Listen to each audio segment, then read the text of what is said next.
Is Greg, co-founder and CEO Zoomcar. Zoomcar has been around for 6 years now, if I'm right. Yeah, 6 years. And you've raised around 103 odd million in funding. And you've seen a lot of ups and downs. So Greg, let's just get right into it. And I would like to understand, how is it setting up a business in India? Yeah, so it's certainly an adventure, especially for me back in 2012, 2013. I think in many ways it feels like a generation ago. I think everything has evolved so much since I first shifted to India. I would say at that point, there's the ecosystem itself wasn't nearly as developed as it is today. So I think especially as someone coming from abroad, from the States, it was a very idiosyncratic process because you'd have to do a lot of work in the US, then you have to visit India, back and forth. So that process for me took about 6 to 12 months just to kind of get my formalities in place. Right. However, having said that, it's gotten much easier over the last several years. So I think for future entrepreneurs, it's gotten better. So Zoomcar is car rentals and self-drive, like we call it in India. Right. What are the challenges of the market when you first started, and what are they now? And I think you nearly shut down also once, if I remember correctly. So could you just go about a little bit on the journey of that? Sure. Well, yeah. I think for us, we were the first ones to blaze the trail within self-drive. So there was nothing before us. I mean, everything was totally offline, unstructured. So I think whenever you're the first ones, it's both an advantage and opportunity as well as a challenge, because you're obviously going and paving that road. So you have to really ensure awareness is there. You have to educate folks in the market. So that's always something which is an effort. Right. But I think we were fortunate that there was just such a huge pent-up demand for our product. That we never really had to stress too much, and demand has never been an issue for us. I mean, it's always been the opposite. The largest constraint is that we just don't have enough cars. I mean, if you give me 10,000 cars tomorrow, I can put them out and get them used instantly. So, it's really just a matter of supply. So that's always been the toughest part. I think in terms of the comment about closing shop, I mean that actually never was even remotely close to happening. The point there was that we almost didn't even get to open shop. That was the bigger point, which was like in 2012, 13, when getting an operating license, as I alluded to, was actually pretty tricky. And so if it had not been for a certain local operating partner, we never would have gotten to the starting line. Right. So how did you get that license? Every day I think it's a challenge, right, running this business. So how did you do that way back in 2012? Yeah, well, in 2012, 2013, we actually weren't able to get our own license. So that was the reason why we almost didn't get to the start. So we had to do a sort of a joint venture collaboration of sorts, where we ended up having a sort of a service agreement where we took the operating license and used it. But it was not our operating license. So even there, I mean, while we got to start the business, we were very constrained in terms of supply growth, because there were only so many cars that this partner could add. And so then ultimately in 2014, over the middle part of the year, we ended up getting our own license.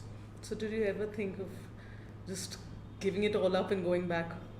Well, I think in the end of 2012, we were about a day from, kind of shutting down and not starting. I don't know if you call it shutting down, but we didn't even start. We had raised about, at that point, almost $250,000, and we had only spent probably about $50,000 of that money. And so, the intent was that we would pick up, 10, 15, 20 cars and start the business, but there was just no way of getting an operating license, so we couldn't run it legally, and we didn't want to start the business and then have some calamity happen. Right. So we felt that we at that point we were 2 days away from just kind of packing it in, because we didn't have an operating license. It was Christmas time, 2012.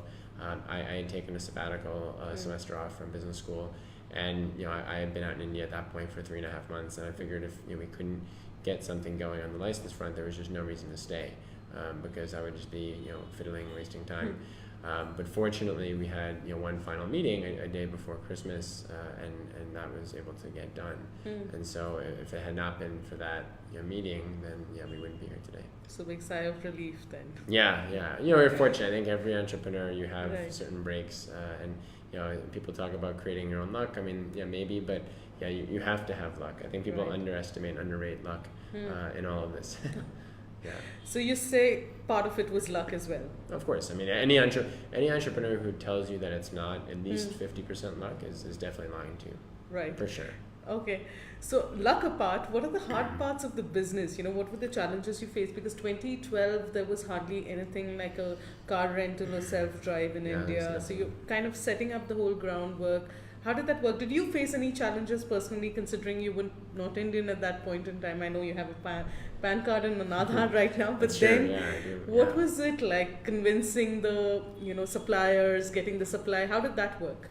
Yeah, so that was also a little bit tricky early on. I think the important part there is that, I think it's really very much relationship driven Okay. in any business. And I think people, again, that's a lesson that a lot of entrepreneurs sometimes dismiss, especially if you come from a technology background. Right. Because obviously the tech and the product are super critical, right? But at the end of the day, business is about relationships. And, it's just, that is the essence. And so if you have strong relationships, and in our case, to that point and to the question, we had very, very good local relationships in terms of dealership partners, in terms of OEM partners, in terms of even some lending partners, some insurance partners. And we built those relationships over the span of dozens and dozens of meetings, if not hundreds of meetings, over a period of 6-12 months. And I think that builds more credibility, built more trust. And I think, to be honest, that being an American, being an outsider coming in some ways actually helped, because then people say, well, look, this guy's quite crazy. Like, why did he go from a nice high-paying job in New York and move to Bangalore, which is a much more difficult work environment per se? He must have strong conviction and belief and hunger and excitement for the market, which is obviously, of course, true. But and I think because of that, they were like, well, I think we want to be involved in this story. So why did you leave your high-paying job in New York? Well, no, I think it was, again, just the exact last answer. I mean, it was really about the opportunity and the excitement of it. I'd done a lot of work in India before, so I wasn't new to the country and to the market. And when I was in banking and then in private equity and direct investing, so we looked at India very closely and had opportunities here. We had an office here, in fact, in Hyderabad. So, I think it was a long sort of love affair with the market, realizing that India over the next 20 years, 30 years is going to be just the dominant power in terms of this part of the world and just globally as it relates to technology. And so it was too great of an opportunity to pass up in terms of bringing sort of structure to a system which was definitely kind of calling out for that innovation as it related to personal mobility. Right. There are so many different players in the market right now, not just in car rental, but even in the mobility space. Mobility is a hot topic today, whether it's with electric, cycle, or anything like that. How do you set yourself to differentiate from them all? And what is it that you keep innovating on an everyday basis? Sure. Well, I think a couple things there. And for one, we've always been laser focused on self-drive, so personal mobility, so not a car plus driver, not like a rickshaw plus driver, or a bike plus driver. So it's always been personal mobility. It's always been self-drive from the beginning. Whether it's 4 wheels, 2 wheels, etc. So I think that always is going to be there. I don't foresee a time and place where we ever move away from the core of self-drive. That seems extremely unlikely. So I think that just to start. But then when you look at and dimension it out across the spectrum, for us, we've always been laser focused on bringing frictionless solutions to self-drive. And when we say frictionless, we mean totally low touch, low intervention, where you can actually do everything, control everything yourself on your phone. So getting in and out of a car, getting in and out of a two-wheeler, etc. All of that should be totally seamless and frictionless. And in terms of the technology behind that, which is largely different from IoT, I do believe that we've been the main innovators and leaders in that space, and I think that it definitely creates a new bar in terms of experience for a user. And I think that's one of the reasons why probably we have such high repeat rates and overall traction, is that people just realize it's so effortless and straightforward. Whereas with some of the other players in the market, they haven't necessarily focused as much there. So when it comes to product and technology innovation, there's Zap and there's so many different things that you've done and tried out and all of that. How do you come up with these ideas and how do you work around those? Do you do a market study? Do you speak to the consumer? How does it work for you? To be honest, there's no one way. And I think a lot of times when you hear certain players in the US or even China talk about how sometimes the customer doesn't know what they want and you have to give it to them. and then sometimes you hear about conventional sort of bottom up, where you kind of hear about, oh well, the customer gave me this input, that input.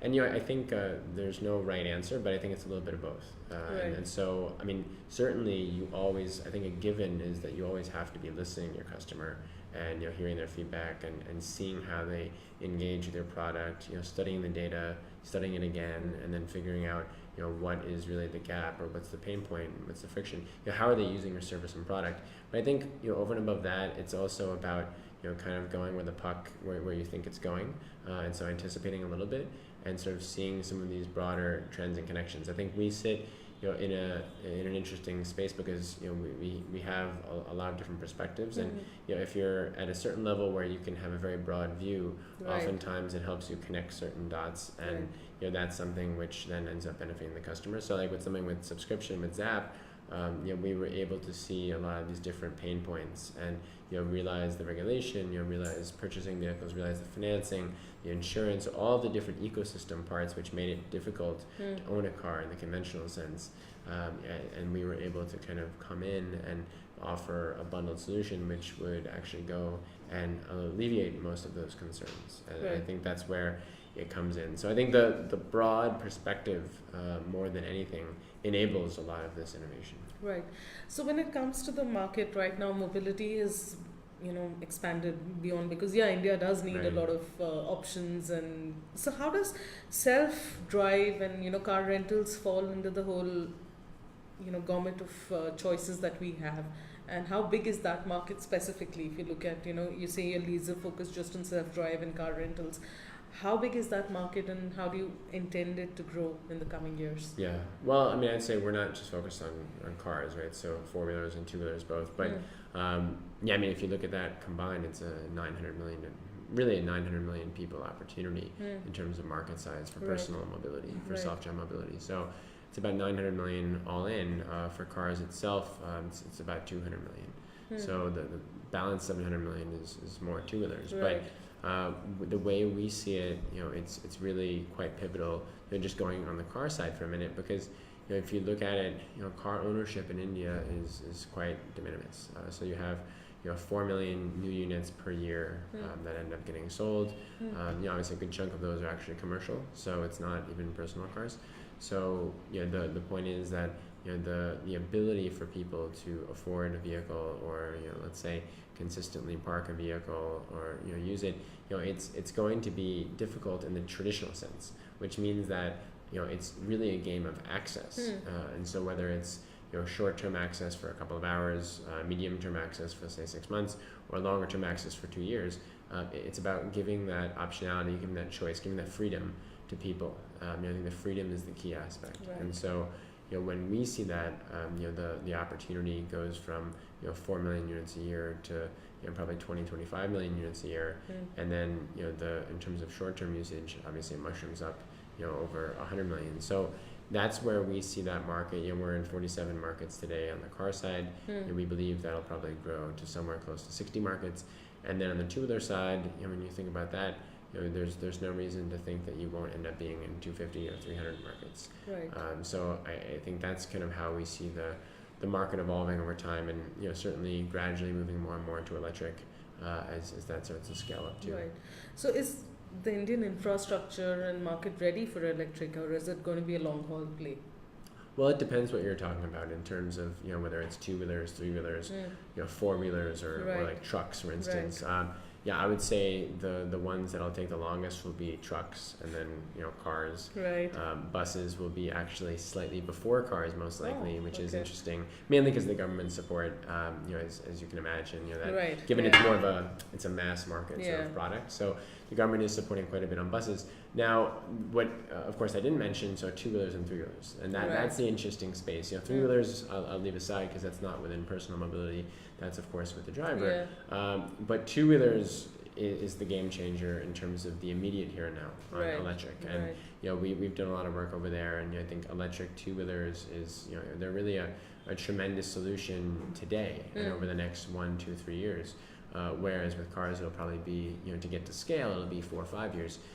So because the essence of a two-wheeler, one, it's obviously a lot less costly. Right. So the battery packaging, et cetera, the cost there make a lot more economic sense. So you're basically almost at the CapEx parity level today, which is actually pretty powerful. And once you factor in the incentives and the fact that you can do battery swapping with a two-wheeler, you obviously can't do that with a car, right? So it's a little bit awkward and clunky to take this like hunking massive battery out of a car and swap it. Whereas with a cycle, with a two-wheeler like a motorcycle, or like scooty, I mean those actually, if you look at it, it's like an 8 kg battery or maximum 10 kg battery. So anyone can pick up.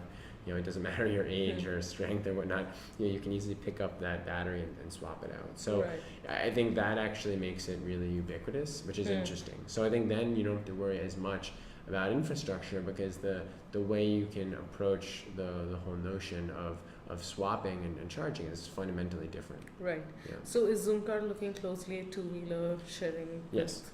Yes, so Electrics, and we expect that we'll be the dominant player by the end of this year within two-wheelers. Within two-wheelers. Yes. Right. When we're talking about sharing and mobility, you did venture into cycle sharing for a bit, and now you did pull back, and then you're looking to start again. Could you talk a little bit on that? Yeah, so I think we've spoken a little bit about this in the past. I think for us on the cycle side, one of the big challenges was that the actual quality of the product in terms of being able to kind of withstand all the usage, it was just not quite there yet. I think in terms of the actual demand and the usage, it was phenomenal. I mean, we did 4 million plus rides in 11 months, which is, at least from everything we've seen, kind of world-leading metrics based on the number of units we had. So I think there's no doubt that the demand is phenomenal.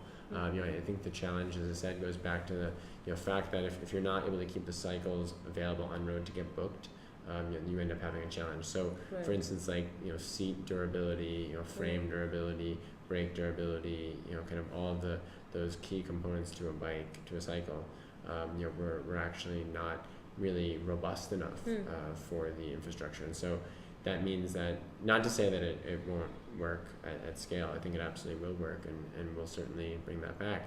But the point is that you need to have the right type of cycle, the right type of hardware. And incidentally, the same thing applies for like scooters, electric scooters or petrol scooters, because like and you've probably seen this maybe with some of the players that have scooters out on the roads today. Like the useful life is very, very, very short, and it's because they're not customized for sharing. So it's nothing, it's not a problem with the operating company per se. It's really more of an issue that the design, the way the hardware is built and the way it's tested is designed for one person usage, whether that's a scooty or a cycle. Now, you need to have different materials, you need to have different components, you have different testing. Once that's there, you can really scale it and make the economics work well, at a larger number. And so that's the key. And so we are, looking at revamping that. The process is actually pretty involved because the one major problem with some of this is that supply chains are still largely in China. Okay, yeah. And so that creates all sorts of issues with tariffs and cost, and so finding that localizing in India is definitely something which takes time, and I'm sure you would have heard this from some other players as well. So I think that's a common lament, and so it's a bit of a merry-go-round on that. So I think it's really about kind of taking out that time and really building out those supply chains, and over time, that will come to India more. I think we of course don't have direct hardware expertise in terms of manufacturing. Like we understand the components and everything, but we're not going to go out and start building it from scratch ourselves. So that's obviously not our core competency. So we do need local partners who can step up and support us there. Right. When you talk about an asset management, any kind of asset that you have, physical asset, there's a big question of safety, and I think in that way you worked even on IoT for cars. Could you explain a little bit on how it's evolved from the time you started, I think 2015 or 16, when you launched it to now, how it has evolved and changed? Yeah, I think it's an important point because I think safety, security, it always has to be. I mean, you can never compromise on that. That has to be first and foremost. I mean, that to us is like a given hygiene point. I mean, you can't have a product without safety and security. So it's not even, considering the alternative is not even an option. So I think for us, that's always been there as a first principle. But if you look at it specifically, I think what we have is someone who's enabling personal mobility it's obviously very different in terms of safety security than you would have with, say, like an Uber or an Ola, where they have a car with drivers, so you have to think about things like panic buttons, etc. For us, that of course is not required. I mean, when we think about safety and security, it's more about ensuring that you have smart, intelligent IoT, which can help in the event of a breakdown. So you can help avoid a breakdown, for instance, if you know that the clutch is in a precarious position, or if the brakes are in a precarious way, or even if the battery is running kind of dangerously low, let's say, in terms of voltage, etc. So we can give real-time alerts and help avoid breakdowns. So that's actually great. And then we can intelligently in real time ping the RSA, the roadside assistance provider, to help facilitate that process. So that's really important, because then people never feel like they're stranded, which is obviously super critical in terms of ensuring peace of mind. Now, moreover, we also have the opposite end of that, where let's say if someone is trying to do something that's malicious, which is of course self-inflicted, so to speak. But in that case, we also have the capability of remotely disabling the engine. And that's something which also provides safety and security just for our asset per se, so that if there's any sort of nefarious or criminal activity, then you can always take control back of the vehicle. So that's something which, of course, law enforcement and the broad police, I mean, they are obviously happy that we have that capability. And of course, this happens very, very sporadically, hardly ever. A handful of cases in our history. But the point is that you're able to manage and work with local stakeholders. So there's that aspect as well. So I'd say it's a combination, but everything really hinges on the IoT, and then being able to read the car signals and be able to control, manipulate certain aspects of it to ensure safety. Right. Greg, we've spoken about how Zoomcar has grown and the IoT and every different aspect of it. What are the mistakes you've made in the journey, and what have you learned from them? Yeah, that's probably the most important question for any entrepreneur, right? In terms of just being able to reflect, early on. I would dimension it a couple different ways. I would say that looking at it from a people perspective, looking at it maybe from a business model perspective, and then maybe from a technology perspective, technology product perspective. So I think from a people perspective, I think one thing that we've learned, and this isn't really a specific point, it's more of a broader point, but it's probably a couple of mistakes that we made early on, is that you really have to have people, especially who are more senior and even one level down, who have an obsession with the mission that you're really building towards, right? So I think companies like Tesla have done this really well in the US. Even Uber, when they were starting off, of course they had a couple of detours along the way, but I think when it comes to building something which is like triple bottom line, which is financial, social, and environmental, that's a really important mission statement, and that for us is something that I personally don't compromise on. And I think what we realized early on is a couple of folks who came in, they weren't necessarily totally aligned to that, and this was in the early days, like I'd say, first couple of years, and this was something where you as an entrepreneur, first-time entrepreneur, you might discount a little bit how important it is, but I think in retrospect you look at it and you say, well, wow, that is actually really important, and it's so critical, because that alignment, what it does is it permeates across the organization, and it builds a certain type of velocity and a sort of ethos, if you will. So I'd say that's on the people side. On the business model side, I think we obviously early on we pushed very aggressively to go down more of like the conventional financing path, which was a little bit more like what you would see out of companies like Zipcar or Drive Now, Car2Go in the US or Europe. I think the challenge, we did explore marketplaces much earlier. The problem was that the government regulation was certainly at that point very ill-defined. I think in retrospect, looking back at it, we probably could have done more to push aggressively on the regulator front, or at least explore all those paths. I think we were, given it's a bit of a double-edged sword, because given our history, it's never been easy on the regulatory side, so you're always a little bit nervous about how do you engage there. But I think, had we been able to do that sooner, we probably would have been able to turbocharge the growth even more.